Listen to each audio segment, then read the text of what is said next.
The new poster for It's a Wonderful Sponge has finally been released, and it looks really weird. Let's discuss right now. I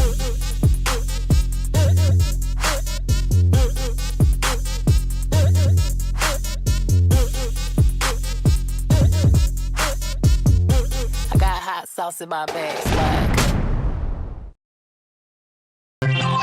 A quick shout out to Jordan is here. This is the fan art of Metal Duckles that they drew, and I'm really liking this one. I love how Metal Duckles in particular has that amazing fedora on the top of his head. And I think that's Michael Jackson actually on the left, or some kind of random guy. I don't know. He looks like Michael Jackson to me. Let me know whether or not he is in the comment section below. But yeah, thank you so much. I really appreciate it. Anyway, hello there, beautiful human. My name is RidersDX. Welcome to my channel. Where today we got a quick little update video about Spongebob Movie. It's a Wonderful Sponge, and some weird thoughts I have about it. And so the San Diego Comic-Con was this past week, I guess. I don't know what the exact date was, and there was actually a lot of really cool SpongeBob stuff that happened on it. Like, I know the 13th season of SpongeBob Squarepants was announced. Really cool setups and pieces that they had at the actual Comic-Con. But a really big piece of news that came out of this event was the very first poster of It's a Wonderful Sponge. And so let's take a look at that poster. And so over here, it's very different from other SpongeBob posters that we've seen in the past. And so saying over here, this movie is going to be a total trip. And as you can see, SpongeBob is in the center of it, very tiny and minuscule. He looks very confused and very out of his head. And this poster is actually an optical illusion. And so this is a very interesting poster. You also see the logo at the bottom. I think that's the first official look we've had at the logo of the movie. So it's officially called the Spongebob Movie, It's a Wonderful Sponge, which is pretty fitting, I guess. And so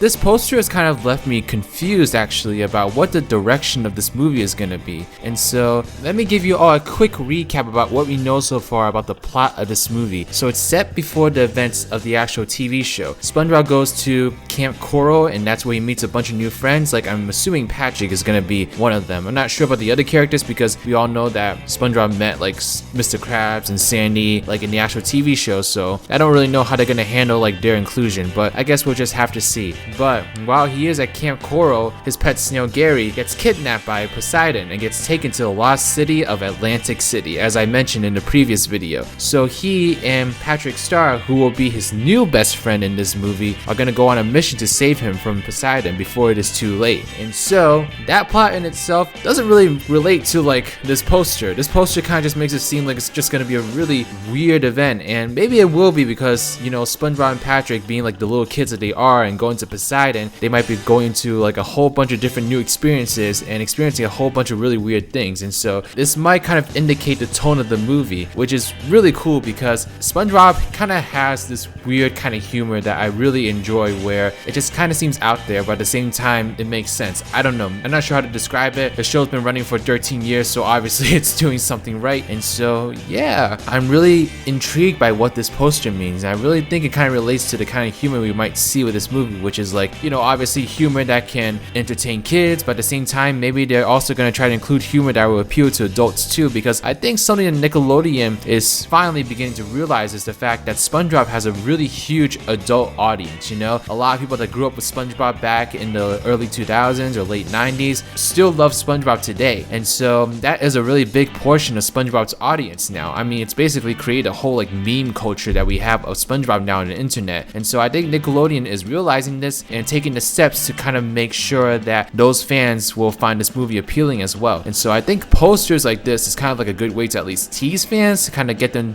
to kind of pique their interest. And so yeah, I'm really curious to see like what this movie is going to be like as we learn more information about it. Let me know in the comment section below what you all think about this poster. Do y'all like it? Do y'all not like it? Is that at all what you expected? One more comment I wanted to make, by the way, is that SpongeBob here, he looks kind of the same as he usually does, but he does look a tad smaller. So this probably is like what the kid SpongeBob is going to look like in this movie. I do wonder if his adult form is going to make an appearance in this movie, you know, maybe like in a flashback kind of sense. I'm not really sure. I think that'd be really interesting if it did. And you also have to keep in mind that this this movie is also going to kind of jumpstart a spin-off series. And so this movie, even though it's a third SpongeBob movie, it looks like it's going to be unlike any other SpongeBob movie we had beforehand. And so I'll be very interested to just kind of see how this turns out. Now before I sign off, there's just one thing I want to mention, and I recommend you keep watching if you're interested in possibly seeing another SpongeBob review on my channel. And so I recently have updated the YouTube membership perks. YouTube has made this new feature where I can kind of make like new tiers of memberships. So I've included a $1 option and a $10 option, you know, so now there's no difference between what you do on YouTube and what you do on my Patreon, because on my Patreon you had the $1, $5, $10 tiers, but on YouTube you can only have $5. But now YouTube has updated its system, and now I have a $1, $5, and $10 option, and they're both equivalent, so you can kind of just use whichever platform you like. And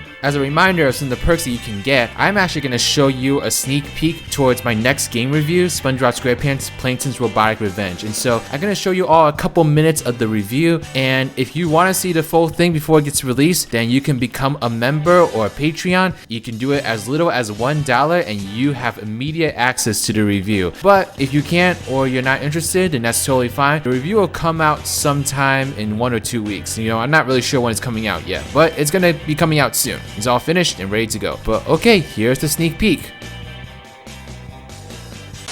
We are recording the audio for a new Activision game called SpongeBob SquarePants Plankton's Robotic Revenge. Really fun game.